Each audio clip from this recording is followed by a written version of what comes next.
Hey there everyone, this is Tech Jazz coming to you with a deck tech video for modern green-white abzan dromoka 1/1 counter. I will start out with going through what each card is and how it contributes to deck. To start, I will start with creatures. And to start, we have Servant of the Scale, who's 1 green for a 0/0 human soldier. When Servant of Scale enters battlefield, he enters with a 1/1 counter on it. When Servant of Scale dies, put X 1/1 counters on target creature you control, where X is the number of 1/1 counters on Servant of Scale. Next, we have Scaleguard Sentinels, which is 2 green for a 2/3 human soldier, who says as additional cost to cast Scaleguard Sentinels, you may reveal a dragon card from your hand. Scaleguard Sentinels enters battlefield with a 1/1 counter on it if you revealed a dragon or control a dragon as you cast Scaleguard Sentinels. Then we have ainok, which is 1 white, 1 colorless for 2/1 hound soldier with outlast for 1 white, 1 colorless. And then he says each creature you control with a 1/1 counter on it gains first strike. Next we have tuskguard Captain, which is 1 green, 2 colors for 2/3 human warrior with outlast for 1 green, and then says each creature you control with a 1/1 counter on it gains trample. Next we have Abzan Battle Priest, which is 1 white, 3 colorless for a 3/2 human cleric with outlast for 1 white. Each creature you control with a 1/1 counter on it has lifelink. Then finally we have Dromoka the Eternal, which is 1 green, 1 white, 3 colorless for a 5/5 legendary creature dragon with flying, and whenever a dragon you control attacks, bolster 2. Now for back row support, we have Dazzling Reflection, which is 1 white, 1 colorless instant. You gain life equal to target creature's power. The next time that creature would deal combat damage, this turn prevent that damage.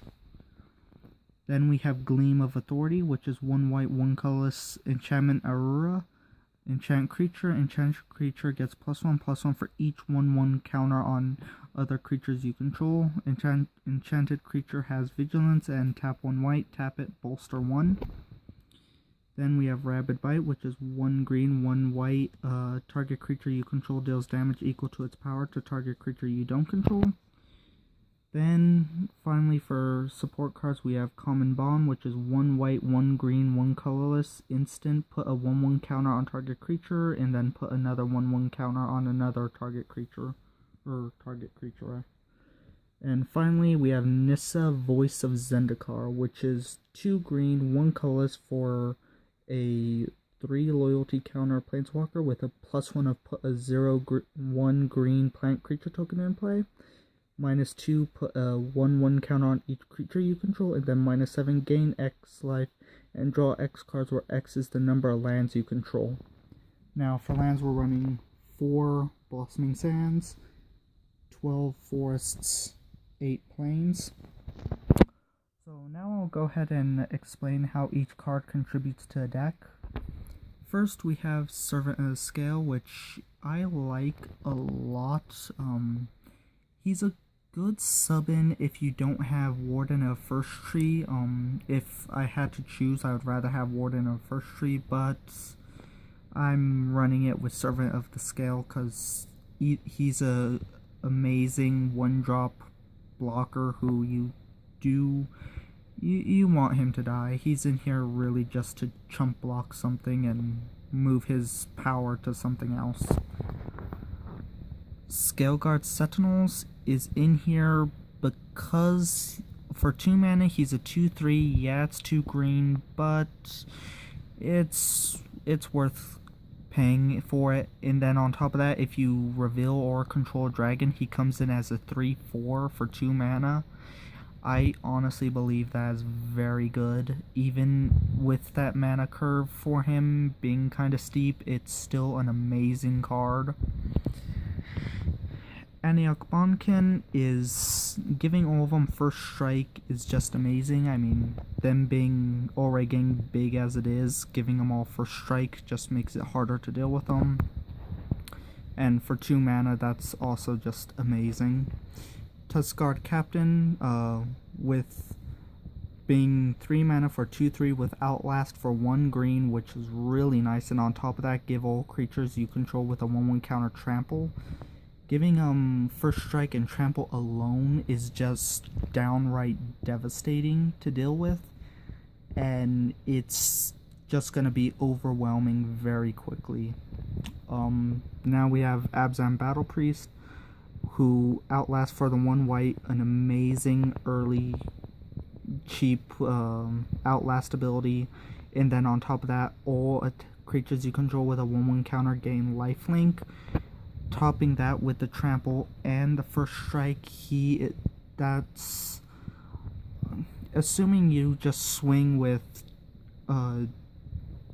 Battle Priest with assuming 1/1 counter on it, making him a 4/3, give him trample now, that's a 4/3 with lifelink and trample. Give it first strike, that's a 4/3 with first strike, trample, and lifelink, meaning any creature that blocks it is gonna block it. You're gonna gain 4 life right off the bat and still hit your opponent for however much damage.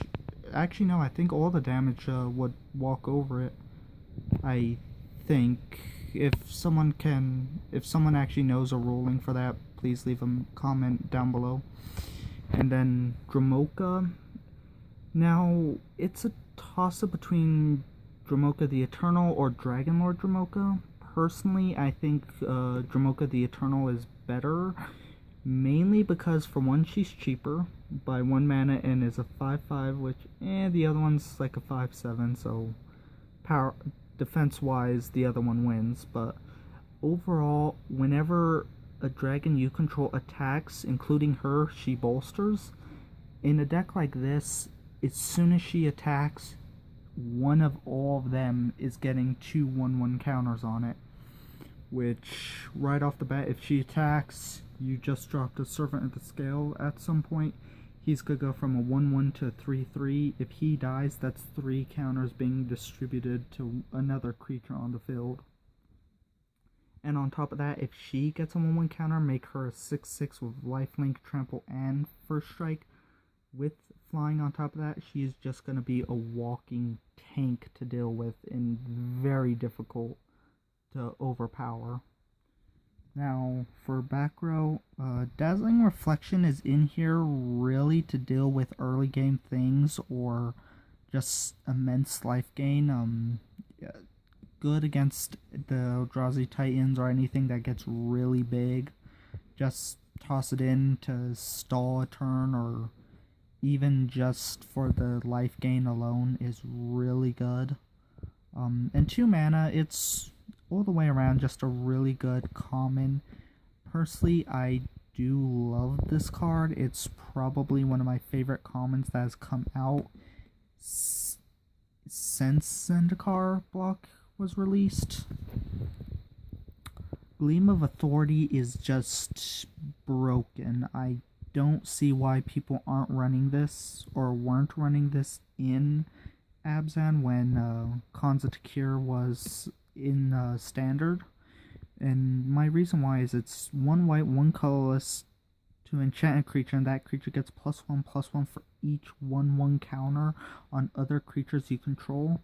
Now, hypothetically, put that on Dromoka, who's already a 5/5, and we'll say you have a Battle Priest and a Tuskguard Captain on the field, all with 1/1 counters on them. That makes Dromoka a 5/5, a 6/6, a 7/7 with Vigilance, who then, at the end of your turn or your opponent's turn after she's attacked, just tap her to bolster some, making it to where one of these ones gets another 1/1 counter, she gets bigger for it. Overall, it's just an amazing combo and just really great 2-drop enchantment. I love this card.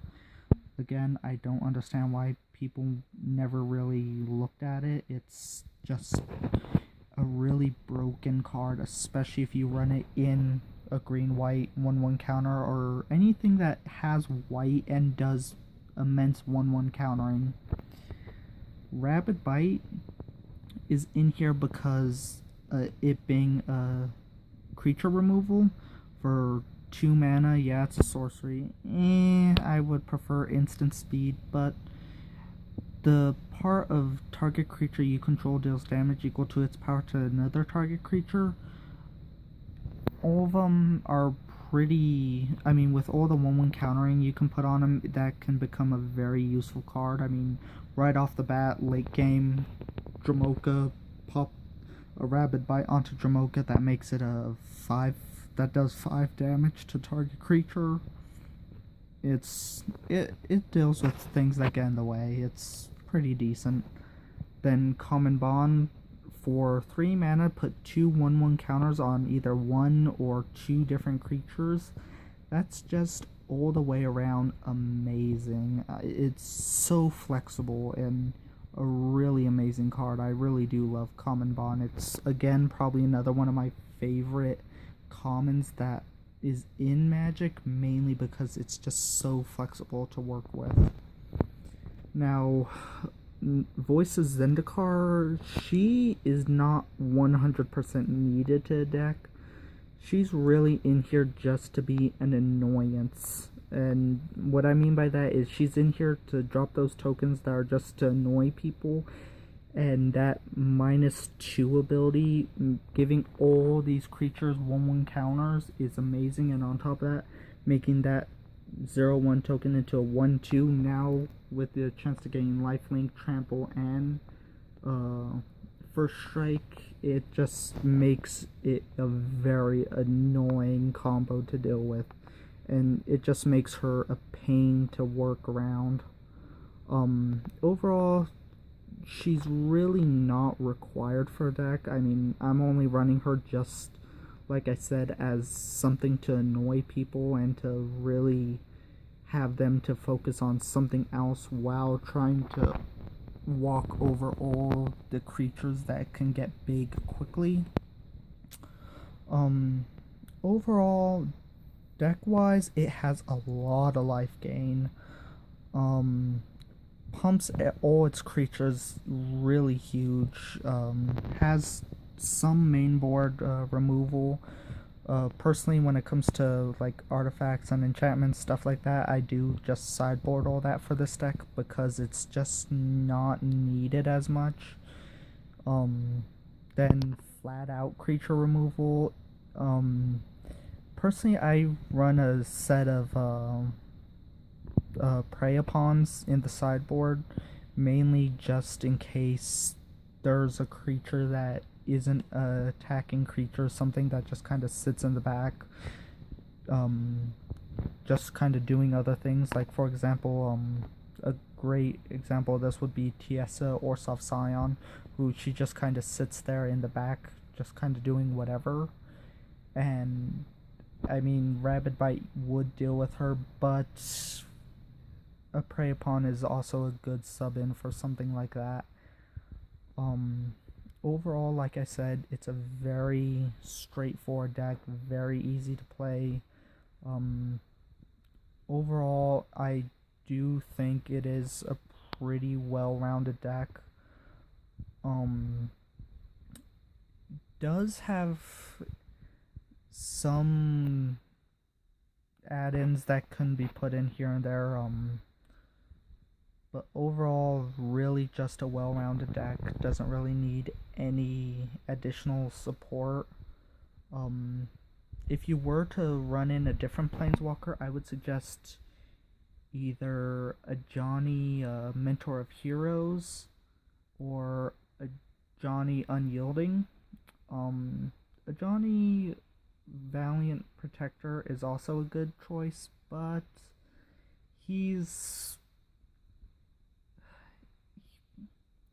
if you're gonna choose, I would rather go for a Johnny Unyielding, mainly because it's also another kill card, and it would just work for the deck much more than what Valiant Protector would. Overall, that's about it for a deck. So if you have any comments or questions about the deck, please leave a message down below, and please be